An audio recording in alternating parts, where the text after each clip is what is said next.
नमस्कार। आज हम बात करेंगे बुद्ध पर्वत के बारे में। देखिए, पिछली वीडियो में हमने सूर्य, शनि, गुरु ये पर्वतों के बारे में बात किया। जो इससे पहले की वीडियो नहीं देखे हैं, प्लीज़ आप लोग जाके इस वीडियो को ज़रूर देखिएगा। बहुत आपको हेल्प मिलेगा, ज्ञान मिलेगा। पामिस्ट्री को समझने में आपको बड़ा इंटरेस्ट आएगा। क्यों आएगा? क्योंकि आप चीज़ों को समझेंगे कि वाकई में ये कितना अहम रोल है इसका हमारे जीवन पे। तब आपको जो नहीं भी जानते हैं या नहीं भी मानते हैं पामिस्ट्री को, उनको भी इंटरेस्ट ज़रूर आएगा, गारंटी है। तो देखिए, अभी इसमें आप लॉजिकली इसको अपने हाथ पे देखिए, आपका बुद्ध पर्वत कैसा है, और मैं जो बातें बोलता हूँ उसको मैच कीजिए, क्या ऐसा है। और अगर ऐसा नहीं है तो कमेंट्स में ज़रूर बताइए, और अगर ऐसा है तब तो ज़रूर बताइए, ठीक है। तो देखिए, सबसे पहले हम समझते हैं, जो नए देख रहे हैं वीडियो को, जो पहली बार देख रहे हैं उनको मैं बता दूँ, ये जो छोटी उंगली होती है इसको हम लोग बोलते हैं हस्तरेखा में बुद्ध की उंगली। और जो छोटा उंगली के नीचे का जो मैंने बॉक्स एरिया बनाया है, इस एरिया को, इसको बोलते हैं बुद्ध का पर्वत का विस्तार, यानी कि उस बुद्ध का पर्वत का एरिया। अब पर्वत जो शब्द आ रहा है, पर्वत किसको बोलते हैं? यहाँ पे जनरली क्या होती है, मांस की एक पोटली सी उठान होती है, जैसे यहाँ पे उठा हुआ दिख रहा है ना, वैसा। तो ये जो उठान है ना, इसको ज्योतिषी की भाषा में या फिर हस्तरेखा के भाषा में पर्वत कहा जाता है। उभार होने के कारण से उसको पर्वत की संज्ञा दी जाती है, ठीक है। अब ये पर्वत बोलने से ना, ये तीन टाइप के हो सकते हैं। या तो फिर एक उभार अच्छा होगा, एक होगा कि उंगली और ये पर्वत एकदम फ्लैट हो गया, जैसे यहाँ से फ्लैट हो गया, बिल्कुल समतल जैसा लगेगा आपको, तो वो बोलते हैं उसको मध्यम, ठीक है। और एक जो होगा कि आपको लगेगा कि यहाँ उभार नहीं है, यहाँ बल्कि कुछ गड्ढा सा बन रहा है आपको, ये जो क्षेत्र है यहाँ पे उभार ना होना, उसके जगह में आपको गड्ढा होना, ऐसा दिखता है, तो वो फिर आपका खराब पर्वत कहलाता है। एक हो गया अच्छा पर्वत, एक हो गया सामान्य पर्वत, एक हो गया खराब पर्वत। इसी को बोलते हैं हम लोग पामिस्ट्री की भाषा में, और दूसरे शब्दों में विकसित, सामान्य और अविकसित, ठीक है। पर्वत के तीन प्रकार होते हैं। अब ये तीनों प्रकार के अनुसार से ना आप समझ जाना कि अगर ये ऊपर वाला अगर उभार ज़्यादा है आपका, पर्वत अच्छा है आपका, तो आपको जो भी मैं गुण बताऊंगा भी बुद्ध से रिलेटेड, उस गुण में आपको बहुत भर भर के इजाफा होगा। सारे के सारे गुण आपके अंदर में आएंगे और अच्छे मात्रा में आएंगे। अगर ये ऐसा है तो सारे गुण आएंगे तो ज़रूर, यह हो सकता है कुछ गुण ना आए, लेकिन आपको जो भी गुण रहेंगे वो सामान्य स्तर का होगा। और ये आपको अगर ऐसा है तो फिर आपको उस पर्वत के जो संबंधित मैं अभी जो गुण बताऊंगा उनसे आपको पक्का, इससे फिर आपको दोष मिलेगा। ये फिर अच्छा नहीं है, ये फिर हर दृष्टि से बुरा ही बुरा है। आपको इससे संबंधित दोष आएंगे, इसके कारण से आपके जीवन में परेशानियां आएंगी। तो ये जो मुख्य मुख्य बिंदु हैं उनको मैं समझाता हूँ। अब ध्यान से सुनिएगा, इनका विस्तार का क्षेत्र। बुद्ध क्या है? बुद्ध को ऐसा माना जाता है कि ये नौजवान ग्रह है, ठीक है, युवा ग्रह बोलते हैं इसको। इसके अंदर में थोड़ा नटखटपन होता है, थोड़ा चुलबुला होता है, बहुत स्पीड से ये अपना काम करता है, बहुत स्पीड से घूमता है, ऐसा समझ सकते हो आप, ठीक है।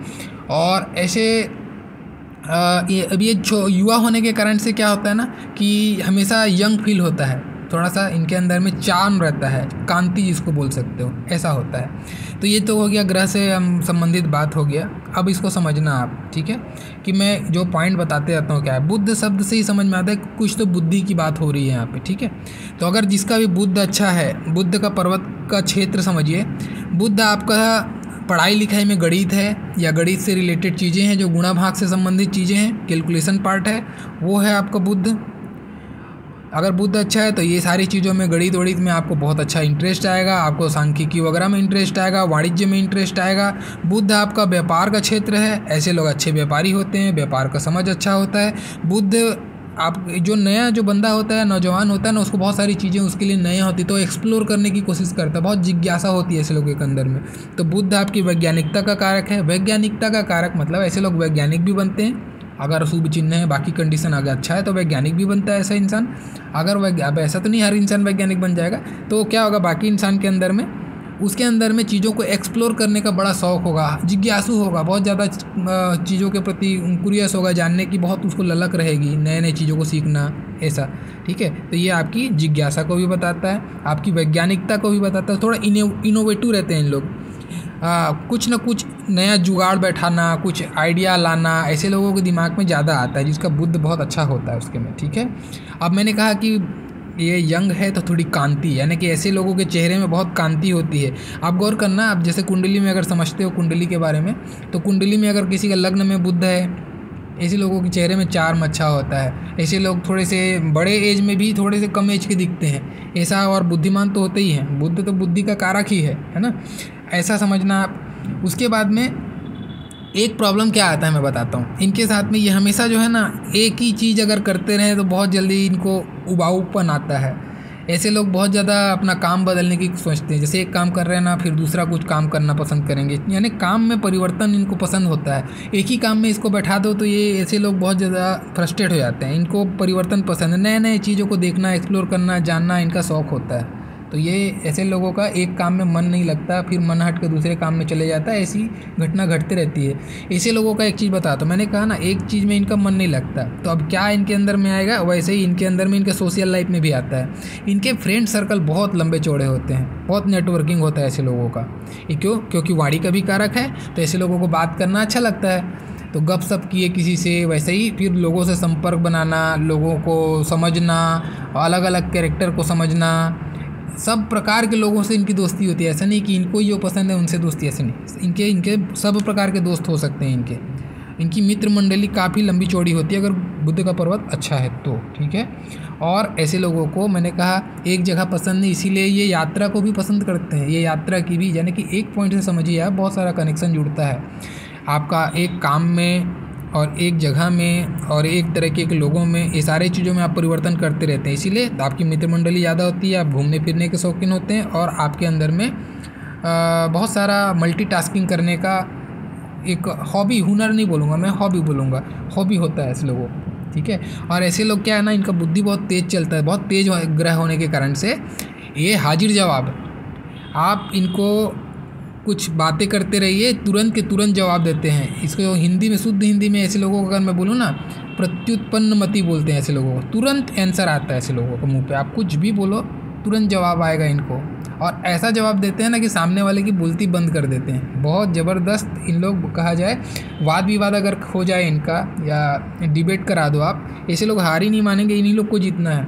बहुत अच्छा, क्योंकि ज्ञान तो रहता ही है और वैसे ही वाणी प्रभावी रहती है ऐसे लोगों की, तो बहुत अच्छा इनका कन्वर्सेशन बहुत प्यारा होता है, और बहुत ज्ञान वाली बातें बोल जाते हैं। बचपना में ऐसे लोगों को मजाक मस्ती करना बहुत पसंद होता है, हमेशा मजाक मस्ती करना।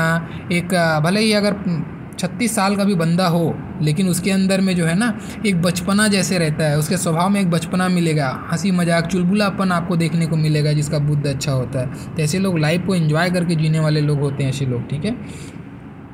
अब उसमें एक दो तीन और बातें हैं जो मैं बताता हूँ।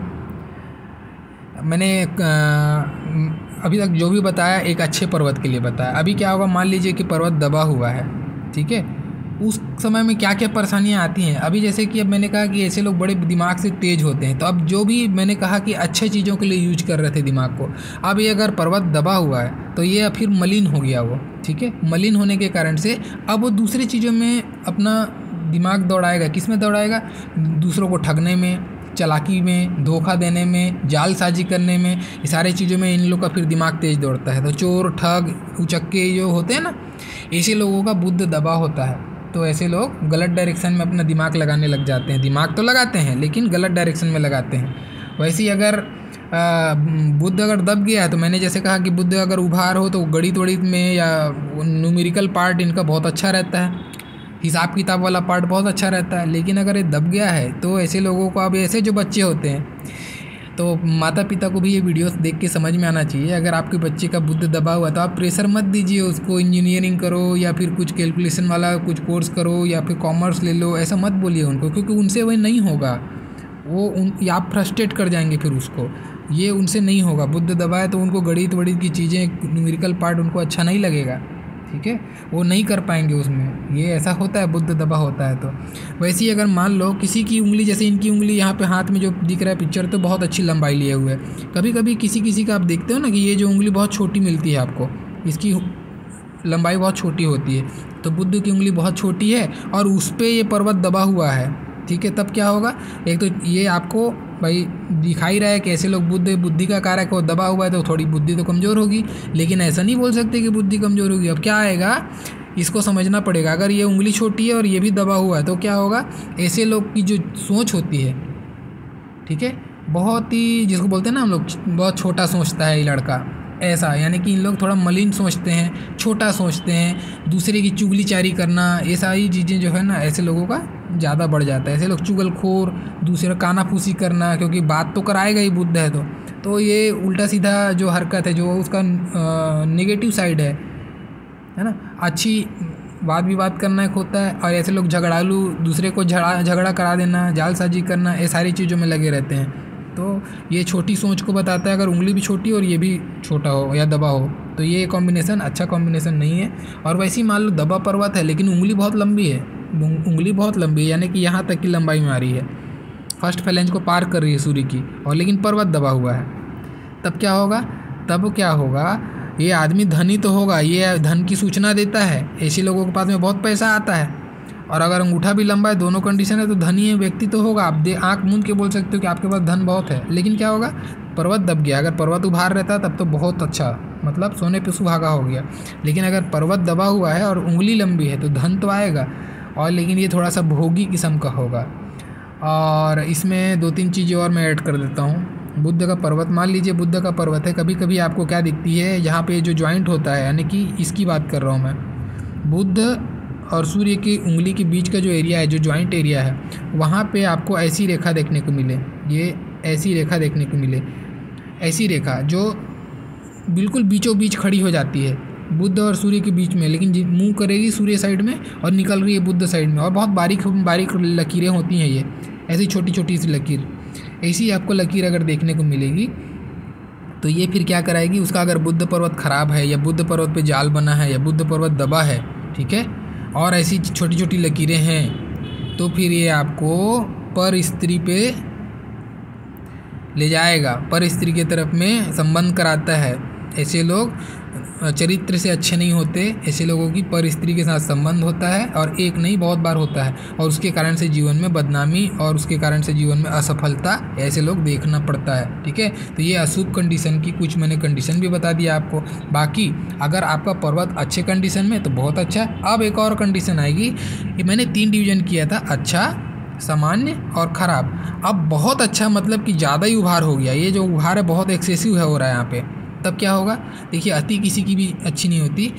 अब ये अच्छे जितने गुण हैं सारे गुण इसके पास तो आएंगे ही आएंगे, लेकिन उन गुणों में अब इसको अभिमान सा आने लगेगा, यानी कि अब ये बात करेगा तो कुछ ज़रूरत से ज़्यादा वाचाल बात करेगा, बहुत ज़्यादा बात करने वाला, इरिटेट करेगा सामने वाले को। अब जो प्रभावित हो रहे थे लोग, अब इससे ज़्यादा लोग चिढ़ने लगेंगे। ठीक है, दूसरा चीज़, अपनी जो बात है उस पर ज़्यादा वैल्यू देना, दूसरे की बात को वैल्यू नहीं देना, ऐसी हरकत करने लग जाएंगे। तो किसी भी पर्वत का ज़रूरत से ज़्यादा उभार होना बिल्कुल भी अच्छा नहीं माना जाता है। तो कुछ चीज़ें हैं जो हमको बारीकी से समझना होगा। ठीक है, पर्वत का बहुत ज़्यादा उभार नहीं होना और बहुत ज़्यादा दबा हुआ नहीं होना, ये दोनों चीज़ें नहीं होनी चाहिए। लेकिन सबसे ज़्यादा ख़राब है दबा हुआ स्थिति। ज़्यादा उभार है तो फिर भी उसको पॉजिटिव चीज़ें तो मिल रही हैं, कुछ चीज़ों में वो ज़्यादा हो सकता है प्रॉब्लम हो उसको, लेकिन बाकी चीज़ों में प्रॉब्लम नहीं होता है, ऐसा आप देख सकते हो। ठीक है, अभी इसमें एक चीज़ मैं बताता हूँ, बुद्ध पे अक्सर आप लोग को ऐसा स्क्वायर मिलेगा। ठीक है, ऐसा स्क्वायर शेप में कुछ चिन्ह बनता हुआ दिखेगा। अगर बुद्ध में स्क्वायर का चिन्ह बन रहा है तो अब ये देखिए दोनों टाइप की चीज़ें करेगा। अगर पर्वत आपका अच्छा है, उत्तम पर्वत है, और इस पर ऐसा ही स्क्वायर बना है तो ये आपको बचाएगा। आपको षड्यंत्र से होने वाले, आपके जीवन में षड्यंत्र तो होगा लेकिन उस षड्यंत्र से आपकी रक्षा करेगा, ऐसा ये प्रॉमिस करेगा। लेकिन अगर मान लो यही पर्वत दबा हुआ है और उस पर अगर ये चतुर्भुज बन जाए तो तब ऐसा आदमी महा ठग होगा और पकड़ाएगा भी नहीं, दूसरे से जालसाजी करेगा, इसका नाम आ भी जाएगा, हाईलाइट हो भी जाएगा, लेकिन ये बच जाएगा। तो ये जो सक्सेसफुल जो चोर होते हैं, ठग होते हैं, जो इतना सारा क्राइम करने के बाद भी बच जाते हैं कैसे न कैसे कुछ ना कुछ करके, ऐसे लोग होते हैं जिनका वहाँ पे चतुर्भुज बनता है। तो अब इसको अच्छा बोलो या बुरा बोलो, आप लोग डिसाइड कर लीजिए। ठीक है, तो ऐसी स्थिति भी बनती है, चतुर्भुज जहाँ बनेगा आपको रक्षा का वचन देता है वो। ठीक है, लेकिन हाँ षड्यंत्र कराता है जीवन में। तो ऐसे लोगों को, जिसका भी चतुर्भुज बना है, दूसरे पे विश्वास मत करिए, आँख कान खोल के चलिए, क्योंकि आपके सबसे पहले इसको उसके जो निजी रिश्तेदार होते हैं ना वही धोखा देते हैं, बाद में फिर दूसरे लोग देते हैं। तो ऐसे लोग धोखा तो दोनों साइड खाते हैं, लेकिन धोखा खाते हैं और बच जाते हैं।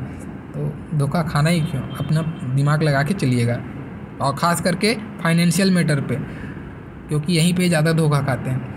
तो ये था बुद्ध पर्वत से रिलेटेड कुछ प्रमुख बिंदु और मेरा कंटेंट्स अगर आप लोग को अच्छा लगा होगा, अगर आप इसको अपने हाथ पे बैठा के देखिए, आपके कैरेक्टर पे बैठा के देखिए, आपके में नहीं तो आपके दोस्त के में देखिए, अगर ऐसा किसी के भी है जिसका आपका जान परिचय में, तो उसके साथ भी बैठा के देखिए क्या ये चीज़ें मैच होती हैं, और अगर मैच होती हैं तो प्लीज़ सपोर्ट कीजिए, प्रोत्साहन मिलता है, आपका एक लाइक प्रोत्साहित करता है। 14-15 मिनट का मेरा भाषण का पूरा लगता है कि मेहनत वसूल हो गया। प्लीज़ बने रहिए, और जो नए हैं वो सब्सक्राइब कीजिए। आप मिस्टिक सफ़र में साथ चलिए। Thank you.